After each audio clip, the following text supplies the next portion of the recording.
a package marked "Return to Sender." My neighbor is one of those annoying wannabe YouTube personalities.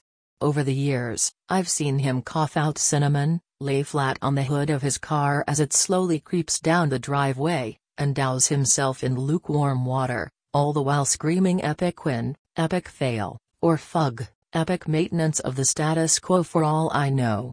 It can get tiring to watch him go about his shenanigans in the pursuit of viral fame. So, when he knocked on my door the other day, told me he was going away for a few weeks, and asked that I get his mail, honestly, it was a relief. I can't explain the peace of mind I had knowing I didn't have to brace myself for any of his stupidity for a while. I was always afraid his stunts would wind up bleeding over into my life. Things were pretty normal for the first couple of days. He received a few bills, a bit of spam, and what I could only assume was a birthday card. Then, one evening, I got home to find a cardboard box waiting on his front porch. In big red letters was written "Return to Sender." I'm no small fry, but I admit I had trouble lifting the box on my own. It was really freaking heavy.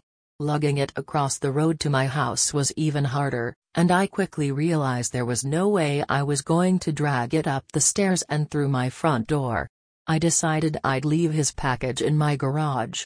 It wasn't like I kept my car in there. The garage door was a piece of shit that refused to open without a good thug and a whack. It was less trouble just leaving the car in the driveway than it was to fight with the garage door every morning and night.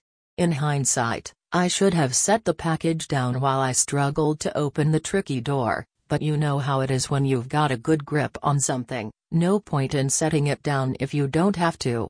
It was as I kicked the door for a third time that I lost my grip on the package, and it fell to the ground. I heard a light crack inside. Shit, I cursed.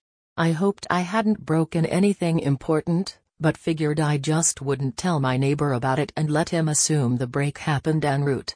Hands free, I finally managed to get the garage door unstuck, and boy did it screech in protest as it rolled up and over me. I dragged the box the rest of the way, setting it in the corner for whenever my neighbor would come back to claim it. And then, I forgot all about it. Until a few days passed, that is. I'm not sure exactly how long it took for the smell to waft in from the crack under the garage-to-house door, but it came in slow progression. It was a sickly sweet odor similar to a skunk, and for the first few days after I smelled it, I genuinely assumed that's exactly what it was, roadkill that had left its mark on my house. It was only when I realized the scent was growing more intense instead of fading that I went looking for a source. That's when I opened the garage door, and that's when the odor knocked me back, holding my nose. The culprit wasn't hard to identify. The only change in my garage was the box in the corner. I remember thinking it must have been one of those meat of the month subscription boxes. The meat must have gone rancid from being left out of the fridge for so long. How much meat could have been in there for the box to have been so large and heavy? An entire freaking cow? I covered my nose as I approached the box, a pair of scissors in my hands. I probably wouldn't have needed them to open it, as it had become soggy enough at the bottom to poke through with a finger, but I wasn't about to poke my finger into spoiled meat juices. That soggy bottom was the reason I had to open the box in the first place. If I tried to drag it out whole, everything would spill onto the floor. I was going to have to dump the pieces of meat one garbage bag at a time, and take them down to the dumpster, a process I wasn't looking forward to. My scissors tore through the tape along the top of the cardboard box.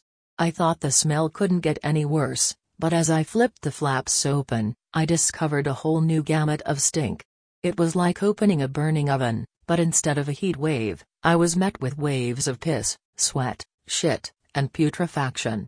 It was so bad that I staggered back and had to force down the puke begging to guzzle out of me. I don't think I could have handled that scent mingling with the horrors coming out of the box.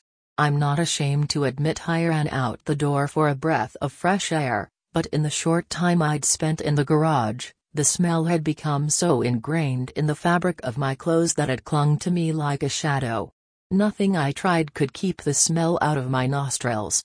Not air fresheners, not a face mask, not 3 showers and a change of clothes. Every second that box lay open in my garage was another second the smell was allowed a foothold into my home. I had to bite the bullet. I returned to the garage, the flaps of the box still open as though inviting me to look. I was prepared, a clothespin pinning my nostrils shut, a garbage bag in one hand, the strongest cleaner I could find in the other, and long rubber gloves to keep my skin from having to touch what was inside. But, as it turns out, I needed none of those things. I wouldn't have to touch or clean the contents of that box, I would only have to suffer the nightmares every night. You see, there was meat in that box, but it didn't come from a cow or a pig. No, it was worse than that. It was my neighbor. Dead. Still in one piece, but dead. I called the cops, and naturally, they took me in for interrogation.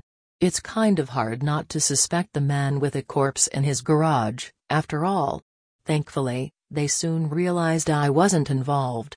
My DNA might have been all over that box, the smell might have left a mark throughout my house, but there was one piece of irrefutable evidence in my neighbor's own hands that proved my innocence, a vlogging camera.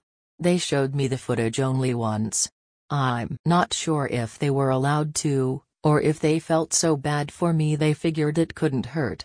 Either way, I saw it.